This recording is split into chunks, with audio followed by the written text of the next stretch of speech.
Assalamualaikum warahmatullahi wabarakatuh. Kami dari kelompok 3 mata kuliah strategi belajar mengajar SD. Saya Sektur Tika dan rekan saya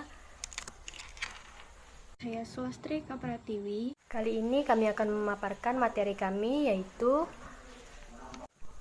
yang pertama pengertian komunikasi, yang kedua komponen fungsi dan tujuan komunikasi pembelajaran, yang ketiga bentuk-bentuk komunikasi, yang keempat pembelajaran sebagai proses komunikasi pendidikan, yang kelima proses komunikasi dalam pembelajaran, dan yang terakhir komunikasi efektif dalam pembelajaran.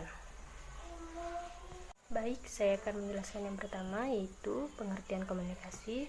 Komunikasi berarti hubungan, sedangkan berkomunikasi diartikan berhubungan. Dalam kata berkomunikasi tersirat adanya interaksi yang terjadi minimal antara dua pihak. Interaksi atau komunikasi itu terjadi karena adanya suatu yang dapat berupa informasi atau pesan yang ingin disampaikan. Oleh karena itu, definisi komunikasi biasanya mencakup pihak yang berkomunikasi dan sesuatu yang dikomunikasikan.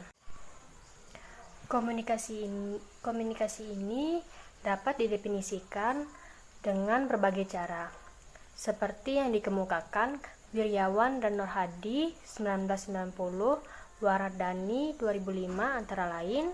Yang pertama, komunikasi dapat dipandang sebagai proses penyampaian informasi.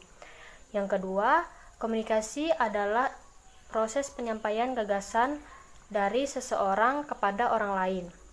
Yang ketiga, komunikasi dapat diartikan sebagai proses penciptaan arti terhadap gagasan atau ide yang disampaikan. Yang kedua, komponen fungsi dan tujuan komunikasi pembelajaran. Di dalam komunikasi terdapat 5 komponen, yaitu sumber atau sumber berita, pengirim berita, berita atau pesan isyarat, media atau sarana, dan yang terakhir penerima berita. Dan yang ketiga ada bentuk-bentuk komunikasi. Di sini komunikasi terbagi menjadi 2 bentuk komunikasi, yaitu bentuk lisan, kedua bentuk komunikasi non lisan. Selain itu, bentuk komunikasi dapat pula dibedakan menjadi 3 bentuk, yaitu yang pertama komunikasi persona, komunikasi kelompok, dan yang terakhir komunikasi massa.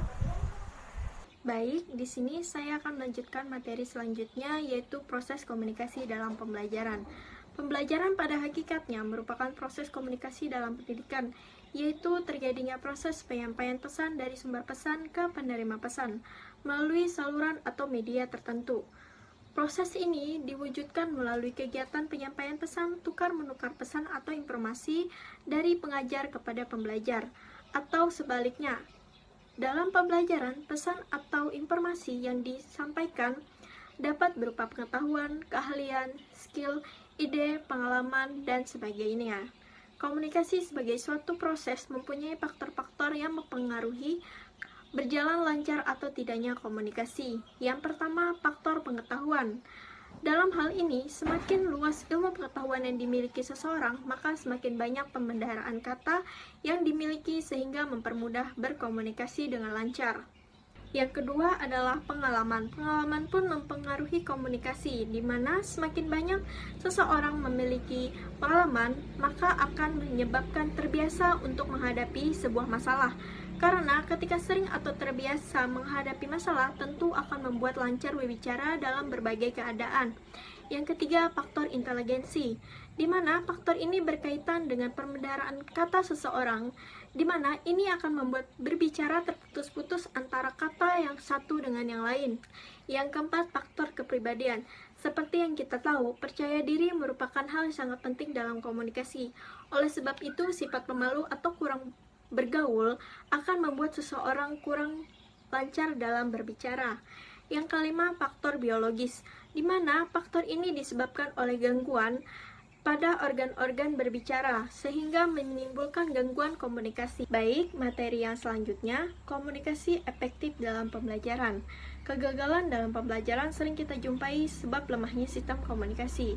Oleh sebab itu, pendidik perlu mengembangkan pola komunikasi yang efektif dalam proses pembelajaran. Menurut Heinig, Olenda, dan Russell 1989 yang dikutip oleh Warsita 2008 mengatakan bahwa komunikasi yang baik merupakan komunikasi yang transaksional atau hubungan timbal balik. Oleh sebab itu, untuk mencapai hasil belajar yang optimal, dianjurkan pendidik membiasakan diri untuk menggunakan komunikasi banyak arah atau komunikasi sebagai transaksi, yaitu komunikasi yang melibatkan interaksi dinamis antara pendidik dan peserta didik, tetapi juga melibatkan interaksi dinamis antara peserta didik yang satu dengan peserta didik yang lain.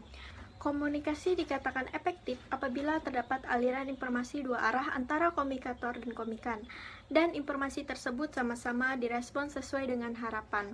Terdapat 5 aspek yang perlu dipahami dalam membangun komunikasi yang efektif, yaitu: pertama, kejelasan. Dalam komunikasi harus menggunakan bahasa dan mengemas informasi secara jelas, sehingga informasi tersebut mudah diterima. Kedua, ketetapan atau akurasi, di mana ini menyangkut penggunaan bahasa yang benar dan kebenaran informasi yang disampaikan. Yang ketiga, konteks. Maksudnya adalah bahwa bahasa dan informasi yang disampaikan harus sesuai dengan keadaan dan lingkungan di mana komunikasi itu terjadi. Keempat, alur, di mana bahasa dan informasi yang disajikan harus sesuai dengan alur atau sistematika sehingga penerima informasi dapat tanggap. Yang kelima, budaya. Dalam komunikasi harus menyesuaikan dengan budaya orang yang diajak berkomunikasi, baik penggunaan bahasa verbal maupun non-verbal, agar tidak menimbulkan kesalahan persepsi. Baik, demikian pemaparan dari kelompok kami. Semoga bermanfaat untuk kita semua. Jika ada kekurangan dalam penyampaian, kami mohon maaf. Sekian dan terima kasih. Wassalamualaikum warahmatullahi wabarakatuh.